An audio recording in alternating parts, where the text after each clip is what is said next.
بسم اللہ الرحمن الرحیم۔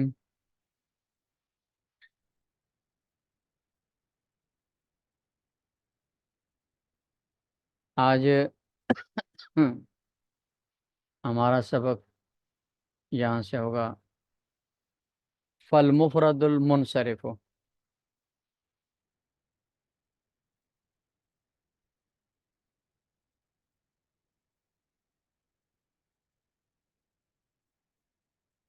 والجمع المکسر المنصرف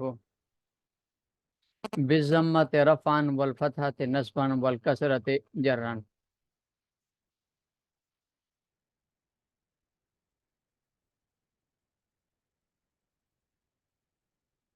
یہاں سے مصنف رحمۃ اللہ علیہ اس میں متمکن کے اعراب کی جو 16 اقسام آپ نے پڑھی ہیں ان کی تفصیلات بیان فرما رہے ہیں، اور مصنف رحمۃ اللہ علیہ نے ان کی 9 صورتیں کل بیان فرمائی ہیں۔ اس میں متمکن کے اعراب کی 16 قسموں کی 9 صورتیں بیان فرمائی ہیں۔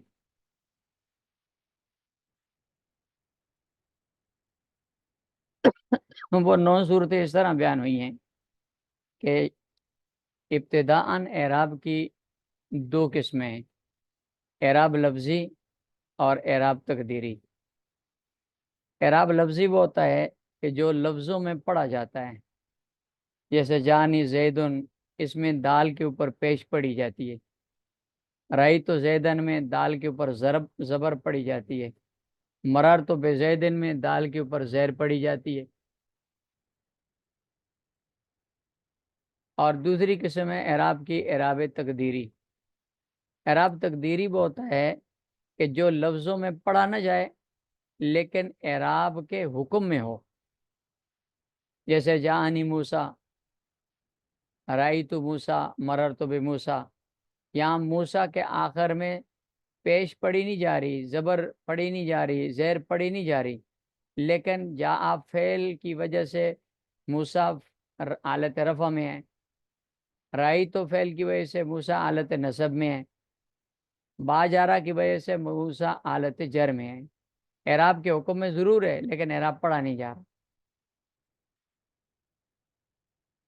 پھر اعراب لفظی کی 2 قسمیں، اعراب لفظی بالحرف اور اعراب لفظی بالحرکت۔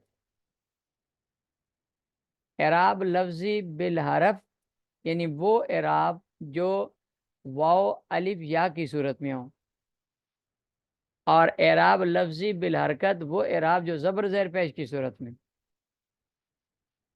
اس اعتبار سے اب اعراب کی 3 قسمیں ہو جائیں گی، اعراب لفظی بالحرکت، اعراب لفظی بالحرف اور اعراب تقدیری۔ پھر مصنف رحمۃ اللہ علیہ نے ان تینوں اعرابوں کی 3 قسمیں بیان کی ہیں۔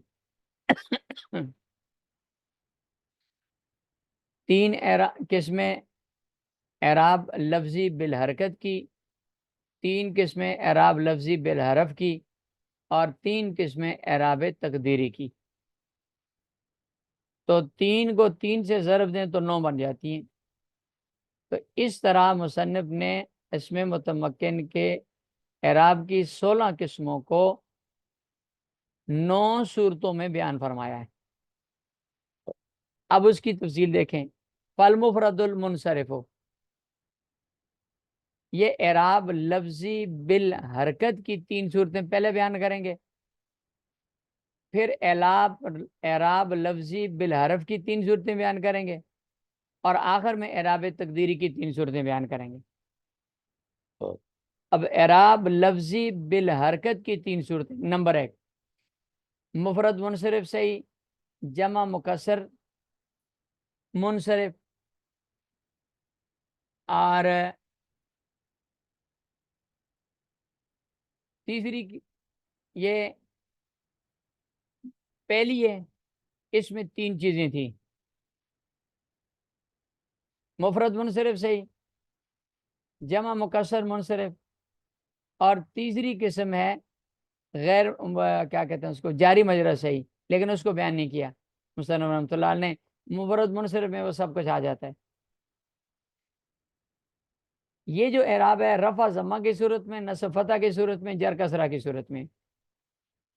یعنی زیدن یہ مفرد منصرف ہے، یا رجلن یہ مفرد منصرف ہے. جمع مکسر رجالن ہے. یعنی زیدن و رجالن، رأیت زیدن و رجالن، مررت بزیدن و رجالن. رفع ضمہ کے ساتھ، نصب فتح کے ساتھ، جر کسرہ کے ساتھ. یہ پہلی قسم ہے اعراب لفظی بالحرکت کی. دوسری قسم ہے اعراب لفظی بالحرکت کی کہ جس میں حالت رفع ضمہ کی صورت میں، نصب کسرہ کی صورت میں ہے، اور وہ جمع مؤنث سالم کا اعراب. جمع مؤنث سالم میں رفع ضمہ کی صورت میں، نصب اور جر کسرہ کی صورت میں. جیسے ہن مسلمات، رأیت مسلمات، مررت بمسلمات. اور تیسری قسم ہے اعراب لفظی بالحرکت کی غیر المنصرف ہے. اس کا اعراب رفع ضمہ کی صورت میں، نصب فتح کی صورت، نصب اور جر دونوں فتح کی صورت میں. ھذا احمد، رأیت احمد، مررت باحمد. یہاں تک اعراب لفظی بالحرکت کی 3 صورتیں بیان ہو گئیں. فالمفرد المنصرف، مفرد منصرف، والجمع المکسر المنصرف، جمع مکسر منصرف، بالضمۃ رفعا والفتحۃ نصبا والکسرۃ جرا. حالت رفع ضمہ کے ساتھ، نصب فتح کے ساتھ، جر کسرہ کے ساتھ. جمع المؤنث سالم، جمع مؤنث سالم بالضمۃ والکسرۃ، رفع ضمہ کے ساتھ، نصب اور جر کسرہ کے ساتھ. اور تیسری قسم ہے غیر المنصرف بالضمۃ والفتحۃ، غیر منصرف جس میں اعراب رفع ضمہ کے ساتھ اور نصب اور جر کسرہ کے ساتھ.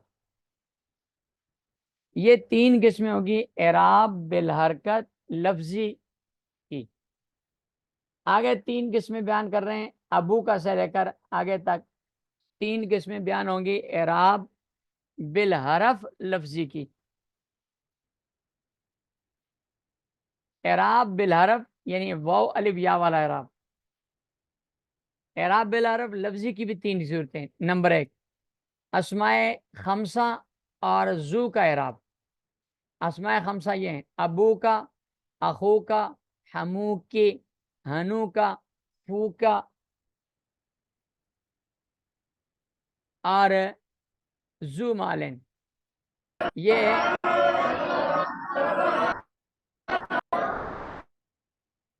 ان کو اسماء ستہ مکبرہ بھی کہتے ہیں.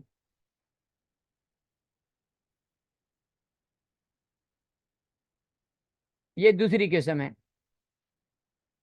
مضاف الی غیر یا المتکلم میں یہ اس کی شرائط بیان ہو رہی ہیں کہ اسماء خمسہ جو ہیں ابن، اخون، حمون، ہنون، فمون، یہ اسماء خمسہ ہیں.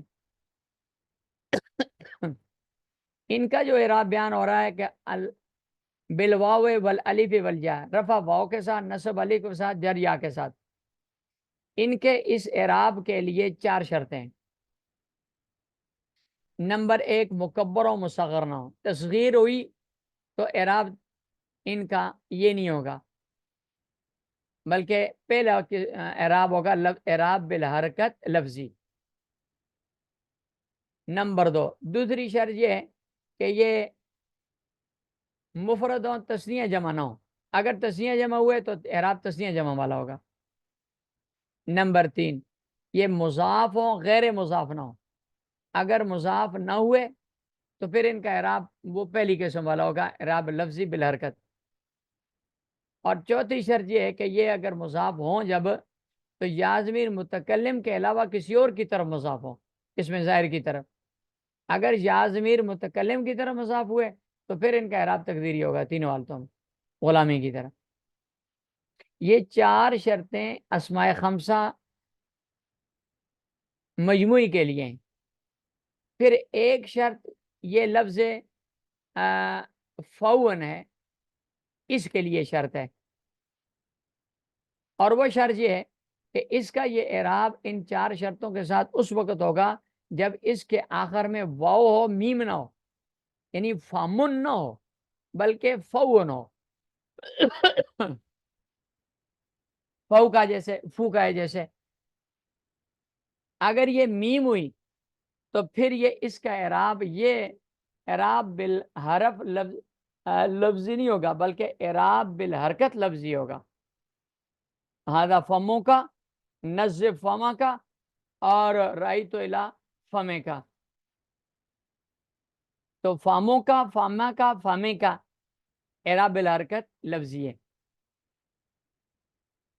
یہ 5 شرطیں آگے، 4 شرطیں اسماء خمسہ کے لیے اجتماعی طور پر، 1 شرط خاص فوکا کے لیے آگی، اور آگے 6ٹھی چیز ہے جو زو ہے. اس کا یہ اعراب ہونے کے لیے 2 شرطیں ہیں.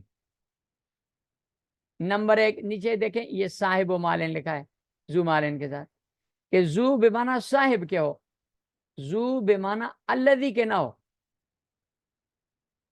اس لیے کہ اگر زو بمعنی الذی کے ہوا تو پھر یہ اسم موصول بنے گا تو یہ مبنی ہوگا. اس کے آخر میں واو کا ہونا تینوں حالتوں میں ضروری ہوگا. اور دوسری شرط یہ ہے کہ یہ ضمیر کے بجائے اس میں ظاہر کی طرف مضاف ہوگا.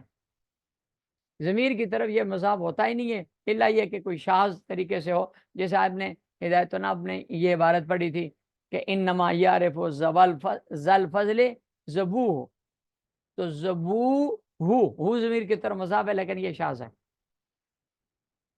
ان شرطوں کے ساتھ 2 شرطیں زو کے لیے اور 4 شرطیں اسماء خمسہ کے لیے اکٹھے کے لیے، اور 1 زائد شرط ہے فومن والے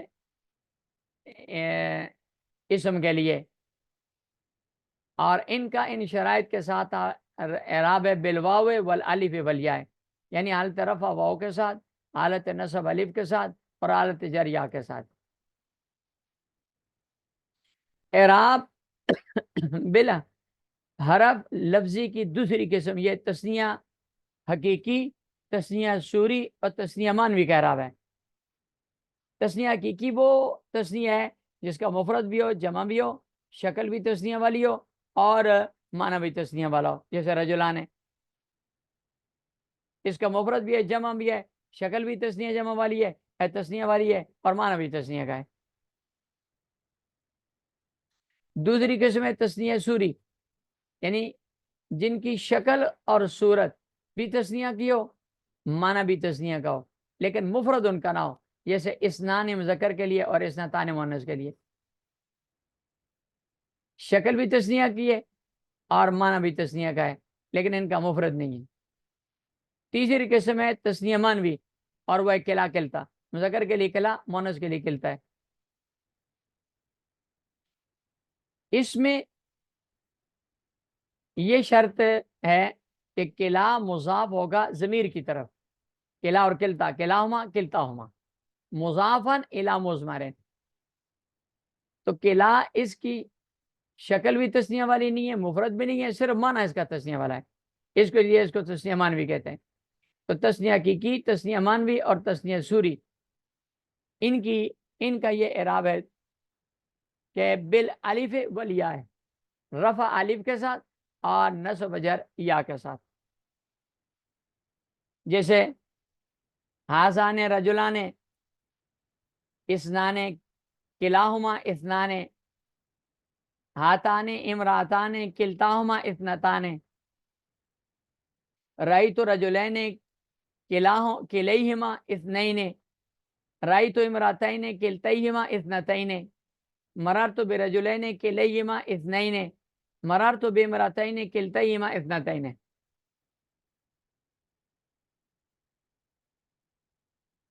تیسری قسم ہے جمع مذکر سالم، یعنی جمع حقیقی، جمع سوری اور جمع مانوی. جمع حقیقی وہ جمع کہ جس کا مفرد بھی ہو، اس کا معنی بھی جمع والا ہو اور اس کی شکل و صورت بھی جمع والی ہو.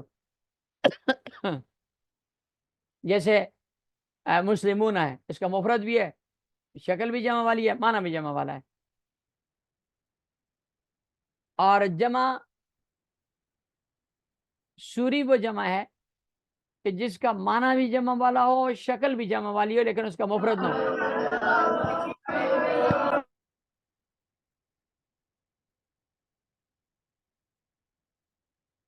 جیسے عشرونہ اور اس کے ساتھ کی دوسری دھائیاں، عشرونہ، سلاسونہ، اربعونہ، خمسونہ، ستونہ، سبونہ، سمانونہ، اربعونہ اور تسونہ، 20 سے لے کر 90 تک دھائیاں، یہ جمع سوری ہیں. اور جمع مانوی وہ ہے کہ جس میں صرف معنی جمع والا ہو، شکل و صورت بھی جمع والی نہ ہو اور اس کا مفرد بھی نہ ہو، اور وہ ہے یہ الو ہے. یہ الو زو کی جمع ہے. یہ جو جہاں زو تھا نا، یہ الو ہے، یہ اسی زو کی جمع ہے. تو اعراب بالحرف لفظی کی تیسری قسم ہے جمع مذکر سالم، الو، عشرونہ اور اس کی دھائیاں دوسری. ان کا اعراب ہے بالواو والیاء، کہ حالت رفع واو کے ساتھ اور حالت نصب اور جر یا کے ساتھ. جیسے جانی مسلمون اولو مالن و عشرون رجلا، رأیت مسلمین اولی مالن و عشرین رجلا، مررت بمسلمین اولی مالن و عشرین رجلا. یہ 3 قسمیں ہو گئیں اعراب لفظی بالحرکت بالحرف کی. اب ان کا ترجمہ دیکھیں. ابو کا، اخو کا، ہمو کے، ہنو کا، فو کا اور زو مالن، یہ مضاف ہوں الی غیر یا المتکلم، یا متکلم کے علاوہ باقی کی طرف، بالواو رفع واو کے ساتھ، والالف نصب الف کے ساتھ، والیاء جر یا کے ساتھ. نمبر 2 المثنی تثنیہ کی وکلا تثنیہ مانوی مضافن الی مضمر، کہ جب کلا مضاف ہو ضمیر کی طرف، اور اسنانے اور اسنتان تثنیہ سوری بالالف والیاء، الف کے ساتھ، حالت رفع الف کے ساتھ اور حالت نصب جر یا کے ساتھ. جمع المذکر سالم، جمع مذکر سالم، الو اور عشرونہ و اخواتها اور عشرونہ کے باقی دھائیاں، بالواو والیاء، یہ اس کا اعراب ہے حالت رفع واو کے ساتھ اور حالت نصب جر یا کے ساتھ.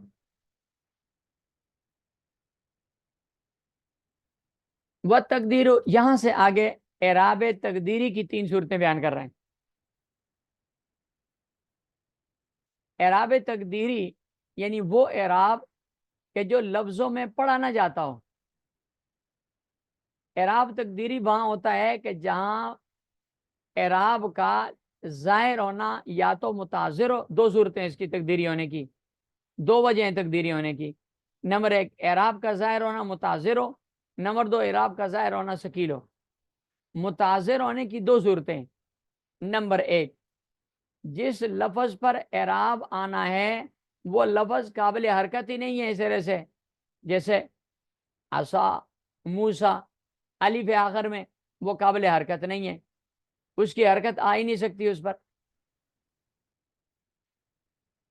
اور دوسری صورت اس کی یہ ہے کہ متاثر ہونے کی، اعراب کے متاثر ہونے کی دوسری صورت یہ ہے کہ محلی اعراب، جس لفظ پر اعراب آنا تھا وہ عامل کے داخل ہونے سے پہلے دوسرے لفظ کی حرکت مناسبت کے ساتھ مشغول ہو. جیسے غلامی ہے. اب اس غلامی میں یا ضمیر کی وجہ سے ماقبل میم پر کسرہ آیا ہوا ہے، یہ یا کی وجہ سے پہلے سے کسرہ یا موجود ہے.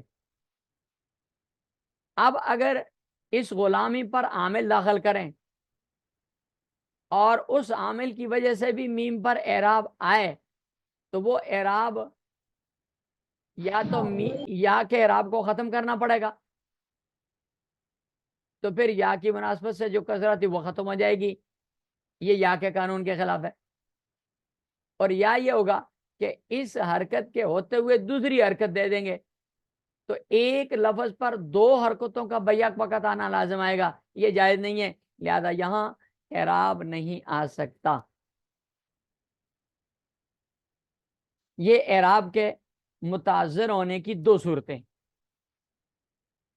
اور اعراب کا ثقیل ہونا تقدیر ہونے کی دوسری صورت ہے اعراب کا ثقیل ہونا, یعنی اعراب کا جو مقام ہے وہ محل اعراب ہے, پہلے سے حرکت وہاں موجود نہیں ہے, وہ حرکت کو قبول بھی کرتا ہے لیکن اس پہ حرکت کا آنا ثقیل ہے.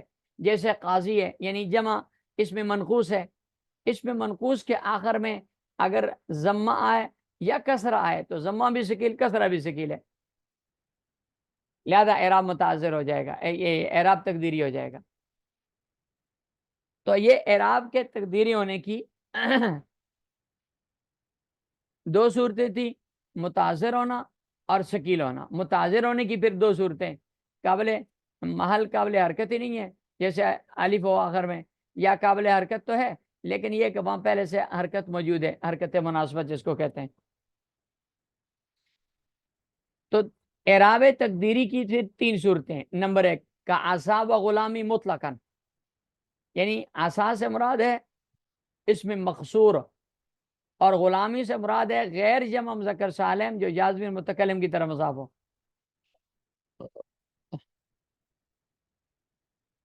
ان کا اعراب مصنف کے نزدیک مطلقاً تینوں حالتوں میں تقدیری ہے, رفع میں بھی, نصب میں بھی, جر میں بھی تقدیری ہے. اور مصنف نے مطلقاً اصل میں اس لیے کہا ہے کہ یہاں دوسری رائے امام ابن مالک رحمۃ اللہ علیہ کی ہے. امام ابن مالک رحمۃ اللہ علیہ فرماتے ہیں کہ غلامی کے اندر حالت جر جو ہے یہ کسرہ تقدیری کے ساتھ نہیں ہے بلکہ کسرہ لفظی کے ساتھ ہے. وہ اس کسرہ کو اعرابی کسرہ کہتے ہیں, حرکت مناسبت نہیں کہتے ہیں. لیکن یہ بات مصنف کے نزدیک ٹھیک نہیں ہے, اس لیے کہ یہ جو کسرہ ہے یہاں عامل کے داخل ہونے سے پہلے کی ہے, عامل کی وجہ سے نہیں آئی. آپ مرر تو بے غلامی میں با داخل نہ بھی کریں تو غلامی میں یا کی وجہ سے میم پہ کسر آئی ہوئی, اس لیے مصنف نے مطلقاً کہا ہے. او استسکلا کا قازن رفعن و جرن, یا اعراب ثقیل ہو, یہ دوسری صورت ہے کہ جب اعراب آنا ثقیل ہو جائے تو تقدیری ہو جاتا ہے, اور یہ اسم منقوص میں ہوتا ہے, وہ اسم جس کے آخر میں یا ماقبل مکسور ہو, جیسے القاضی, الداعی, القاضی, الجواری. اس میں دو حالتوں میں تقدیری ہے, حالت رفع میں اور حالت جر میں. رفع میں ضمہ تقدیری ہے اور جر میں کسرہ تقدیری ہے, جیسے حاذا القاضی, رأیت القاضی, یا مررت بالقاضی. حالت نصب جو ہے وہ فتح لفظی کے ساتھ ہے کیونکہ فتح ثقیل نہیں ہے, رفع اور جر ثقیل ہے. هذه الجواری, رأیت الجواریہ, مررت بالجواری.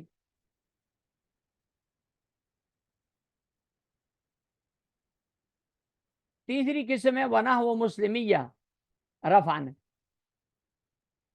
کہ اس سے مراد جمع مذکر سالم یا ضمیر متکلم کی طرح مضاف ہو. تو اس میں اعراب تقدیری ہوتا ہے صرف ایک حالت میں, اور وہ بھی اعراب بالحرف تقدیری ہے, کیونکہ جمع مذکر سالم کا اعراب بالحرف ہے. تو اعراب بالحرف تقدیری ہے اور وہ بھی تقدیری ہے صرف حالت رفع میں, یعنی مسلمیہ کا اعراب حالت رفع میں تقدیر واو کے ساتھ ہے.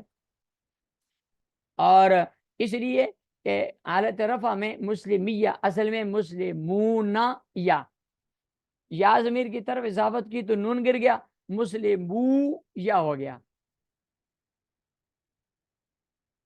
اور مسلمو یا میں واو کو یا سے بدل کے یا میں ادغام کیا تو مسلمیہ ہو گیا. پھر ماقبل ضمہ کو کسرہ سے تبدیل کیا تو مسلمیہ ہو گیا. یہاں واو یا سے بدل کر یا میں مدغم بھی ہوگی, اور واو کا ماقبل جو ضمہ تھا وہ بھی کسرہ سے بدل گیا, لہذا واو تقدیری ہوگی. جبکہ دوسری تو دو صورتیں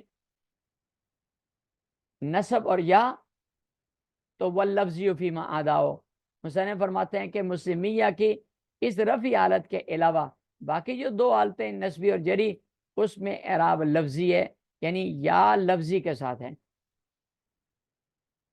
کیونکہ حالت نصبی جری میں مسلمیہ اصل میں مسلمینا یا، اضافت کی وجہ سے نون حذف ہوا تو مسلمی یا ہو گیا، یا کا یا میں صرف ادغام کیا، اور صرف ادغام کرنے کی وجہ سے اعراب تقدیری نہیں ہوتا، اس لیے افسانہ فرماتے ہیں واللفظ فیما آدھا۔ اب دیکھیں ترجمہ، تو اعراب تقدیری کی تین صورتیں ہوں گی۔ نمبر ایک، تینوں حالتوں میں تقدیری، جیسے عصا غلامی کا اعراب ہے۔ نمبر دو، دو حالتوں میں رفع اور جری میں تقدیری، جیسے قاضی کا اعراب ہے، اور ایک حالت میں اس کا لفظی ہے۔ اور نمبر تین، حالت ایک حالت میں تقدیری، جیسے مسلمیہ کا اعراب ہے حالت رفع میں۔ التقدیر فیما تعذر، اعراب تقدیری وہاں ہوتا ہے جہاں اعراب کا پڑھنا متعذر ہو، جیسے عصا اور غلامی کے اندر ہے، مطلقاً ہے، یعنی تینوں حالتوں میں۔ او استثقلا، یا ثقیل ہو، جیسے قاضی کا اعراب ہے حالت رفع اور حالت جر میں۔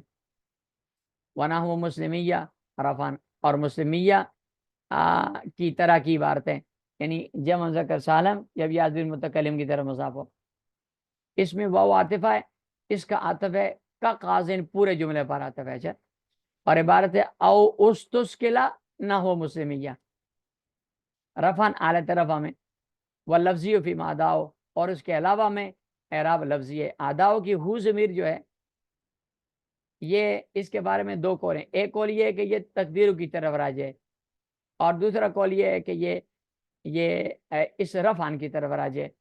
یہ دونوں قول ٹھیک ہے، لیکن یہ جو دوسری صورت ہے نا کہ اداؤ کی ضمیر یہ رفعن کی طرف راجع ہو، یہ زیادہ بہتر ہے، یہ کہ یہ بھی مفرد ہے، یہ بھی مفرد ہے، اور یہ قریب بھی ہے مرجع۔ تو یہ اس میں متمکن کے اعراب کی 16 قسمیں جو ہیں یہ مکمل ہوگی، جو 9 صورتوں میں مصنف رحمۃ اللہ علیہ نے بیان فرمائی۔